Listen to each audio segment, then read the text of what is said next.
من هر چیزی که یافتگیم حیاتم با پشت قرآن خواندنم یافتگی. هر چیزی که آبرویی که یافتگی، دولتی که یافتگی، مشهوری که شدگی، از پشت قرآن خوانده همون به اطاعت کردن شدگی. قرآن این یک اینستروکسیون حیات است. خودتون خوانید و خودتون خوانید. دو همون خیل کنید. من هر روز یک سوره قرآن میخونم. ممکن که از زیاد از چندین سالا خودم خاطرم به نیست که من این سر کردم، نه که من هر روز یک سوره قرآن میخونم. یک رفیق من مصلحت خوب داد، همون روزی که این مصلحت داد من کرده استودیم. قرآن به 25 تا امر شدگی است، 25 تا запрет. Запрет چی میگن؟ انا معنا باید که نکنی، ندازوлене. انا می 25 تا چیزش یافته نویسید. همون امر مثال گفتگی که نماز خون، 32 بار گفتگی نماز خون، رفته نماز تا خون. 28 بار گفتگی زکات تی، رفته تی.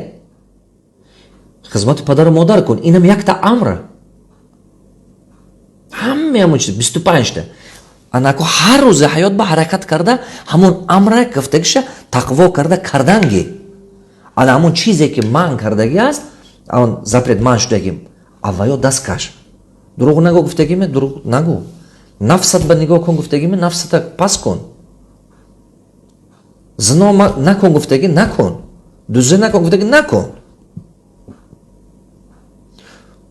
چیزی که همونجا به من گفتگی که نکن، اوای دست کشیدن در کار. من چی گفتنیم؟ همون کار کنید که خداوند شما با گارانتی میتید موفق شدن. دقت.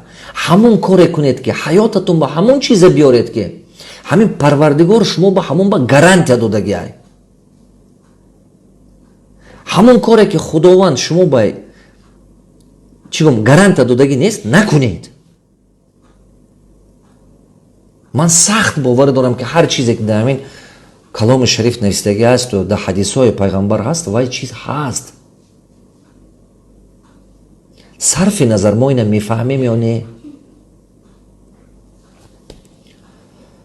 برای همون برای خودتون وای کنید، قرار کرده انتخاب کنید چی برای شما نشانه های ایمانتون هست. وقتی که میگه که من خدا ترسم، من این آدم میگه من خدا ترسم، نه که کارهای خطا کردنه. وای آدم میگه من خدا ترسم، نه که اینش میگه مسلمانم و هم میگه مسلمانم، نه که رفتار این دیگه، رفتار وای دیگه، حیات سیومش تماما دیگه. شما برای خودتون قبول کنید. من میخوام بگم که نه همه انسانایی که مسجد میرن و یا حیاتشون با استفاده میبرن همه چیزی که در مسجد میگن. نه همه انسانایی که ریش دارن قرآن با گفتگیش میکنن. برای همون شما برای خودتون انتخاب کنید. غیبت دیگران نکنید. خودتون انتخاب کنید. هر کی گورش جدا. نگوید که ای خیلی ملا ها چیکار کرد، ای وای. شما باید یگون وقت غیبت دیگران نکنید. چرا که خود ما همه قدر گناه داریم، همه قدر مشکلی خودمون زیاد است که پرابلم خودمون، غربت خودمون، زندگی خودمون، همه پرابلم بسیاره که سخن دیگران نگویید، گپ دیگران نگویید، گوش نکنید. اگر که فهمیدید که کسی میگه پاز دست است، مونده روید، صحبت نکنید، خیز روید. از همون صحبتی که دلنشین نیست برای شما این دنیاتون یا آخرتون به یاردم نمیکنه، خسته روید، گوش نکنید.